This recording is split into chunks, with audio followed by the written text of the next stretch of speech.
Chef's Kiss, Patrick Ta released some new shades from his very famous double Take Cream and Powder blushes.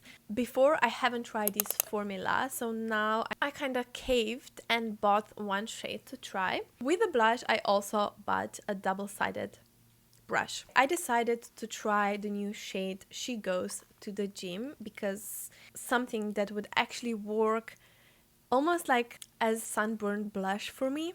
You probably already know well enough these blushes, but you get a big mirror, then you have a cream and a powder blush, and the cream blush is protected by this plastic.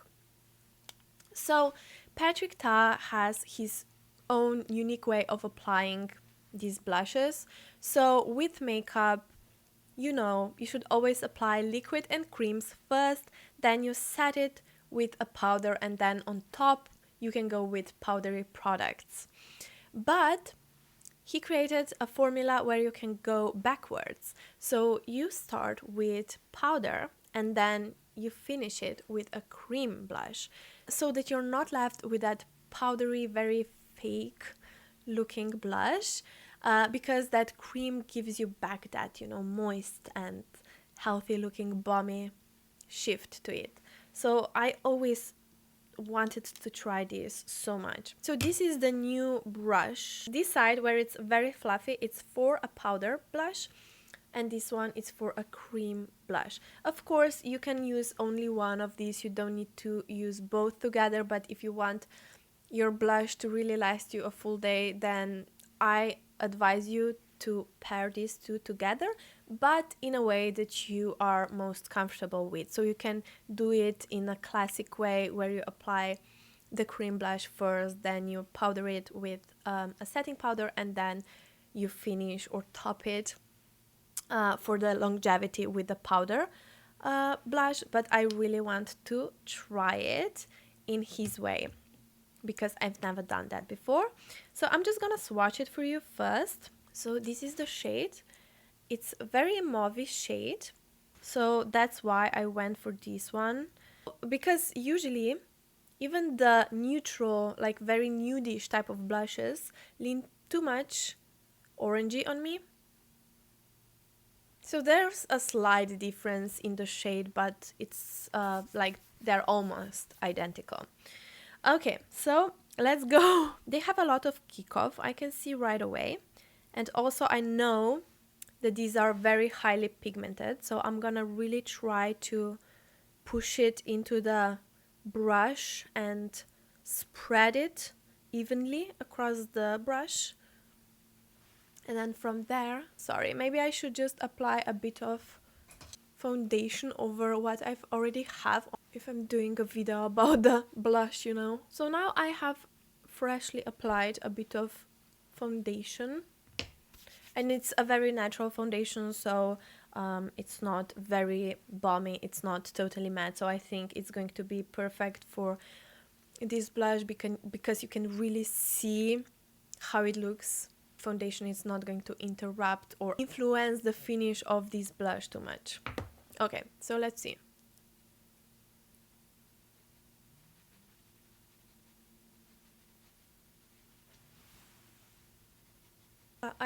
Yeah, this is perfect for me, a perfect shade for me, because it's not too warm toned.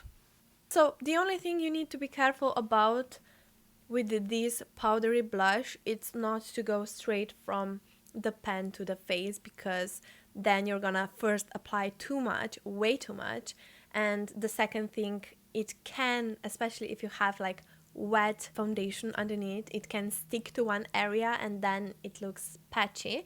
So you absolutely need to go first to the back of your hand and really push it in and spread that blush across the brush.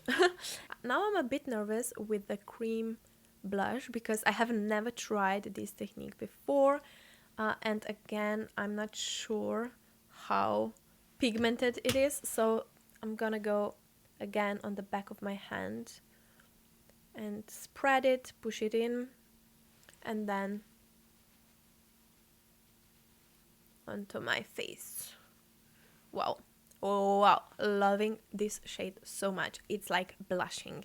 It's a super blushy blush. You know, it's the one that is going to steal the show. So I prefer having a blush blindness where the rest of my face is super neutral, because I've recorded another video, I have this going on. But yeah, I think this one would look so nice with a very neutral eye look.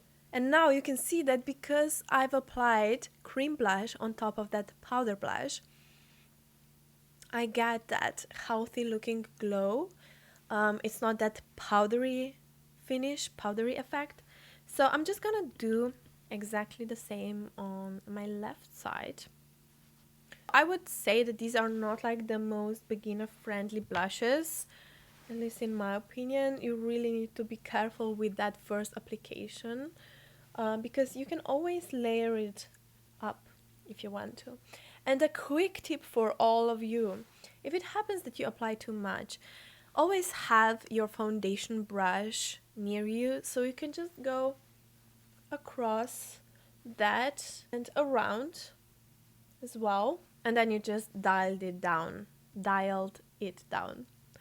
Alright, and now the cream side.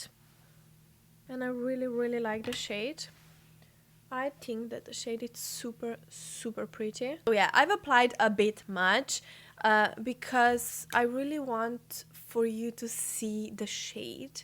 Because if I apply too little, then you know, it can look like almost every other blush. Like especially, I mean, because I'm in front of those really bright lights.